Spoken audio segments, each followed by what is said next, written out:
Ndugu wananchi, matatizo haya ya kilishe yana athari kubwa sana kwa afya na maendeleo ya kiuchumi na kijamii, ikiwemo ulemavu, magonjwa yasiyoambukiza, vifo vya watoto na watu wazima, athari za ukuaji wa mtoto kimwili na kiakili, na hivyo kuathiri uwezo wa kujifunza, kufanya kazi kwa tija na watoto hadi utu uzima. Ndugu washiriki, serikali iliamua kuwa na siku hii maalumu ijulikanayo kama kwa jina la siku ya lishe kitaifa, kwa ajili ya kukumbuka mafanikio na kuendeleza na kuimarisha juhudi zinazoendelea kufanyika kwenye wilaya yetu na nchi kwa ujumla, na wakati huo huo kuongeza uelewa kwa umma kuhusu faida za lishe bora na athari za utapiamlo kwa afya na maendeleo ya kiuchumi na kijamii. Kwa mwaka 2025 kila halmashauri ilielekezwa, ikiwemo halmashauri yetu ya halmashauri ya mji wa Bariadi, kufanya maadhimisho haya, ambapo kauli mbiu ya maadhimisho ya mwaka huu ni afya ni mtaji wako, zingatia unachokula. Kauli mbiu hii inahimiza jamii kuchukua hatua za makusudi za kuwa makini na kufanya maamuzi sahihi kuhusu aina na ubora wa vyakula wanavyokula au kuwalisha watoto ili kulinda afya zao kwa ustawi mzuri wa kijamii. Ndugu washiriki, leo tumekusanyika mahali hapa kwa ajili ya maadhimisho ya siku ya lishe kitaifa yenye malengo yafuatayo. Kwanza, lengo kuu likiwa ni kutoa elimu na kuhamasisha umma kuhusu faida za lishe bora na athari za utapiamlo kwa afya na maendeleo ya kiuchumi na kijamii kama nilivyosema hapo juu. Lakini yapo malengo mahususi ya maadhimisho haya. Moja ni kuhamasisha jamii kuhusu matumizi ya vyakula vilivyoongezewa virutubishi kila siku kwa ubora. Mbili ni kuelimisha jamii kuhusu athari za utapiamlo kwa afya na maendeleo ya kiuchumi na kijamii. Tatu, kuelimisha na kuhamasisha jamii kuhusu umuhimu wa kufanya mazoezi na kushughulisha mwili kila siku kama vile kutembea, kuruka kamba, kupanda ngazi, kuogelea na kuendesha baiskeli.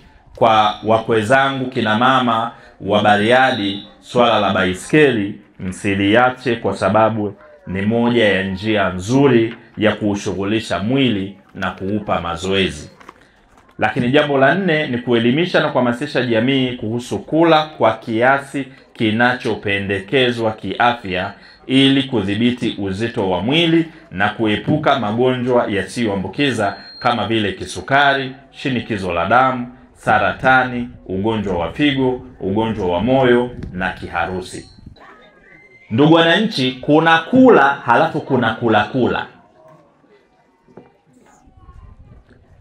Tuleni kwa kuzingatia makundi, na hatusemi kwa bahati mbaya.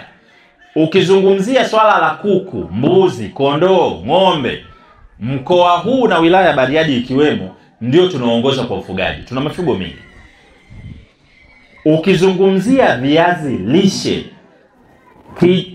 mtaa huu na kata hii ndiyo inayoongoza kuanzia kwenye shule, kulima mpaka wananchi wa kawaida. Tuleni viazi vyenye lishe. Kuna mchicha, mvua zimeanza kunyesha, tupandeni mchicha. Mboga za majani kwa ujumla, majani ya maboga, majani ya kunde na kadhalika, tupandeni.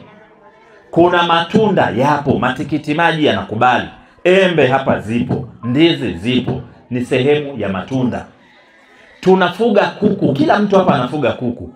Tuleni mayai. Na ile dhana ya zamani kwamba mama mjamzito asile mayai mtoto atakuwa mkubwa atashindwa kuzaa, uongo mtupu. Tuleni mayai. Tuhakikishe ulaji wa yale makundi ya vyakula unatimia. Mama umempikia chakula baba na watoto wako pale nyumbani, jitahidi kama ni matunda, ndizi labda au tikiti unaweka pale, angalau wanapata mlo ulio kamilika. Badala ya kula tu, tunatakiwa tufanye nini? Tule badala ya kula. Mtama tunalima, mahindi tunalima, yapo, si ndio jamani? Kama ni mafuta, tumeshauriwa tutumie mafuta yanayotokana na mbegu. Kwa mfano tunalima alizeti, ni wakulima wazuri wa alizeti,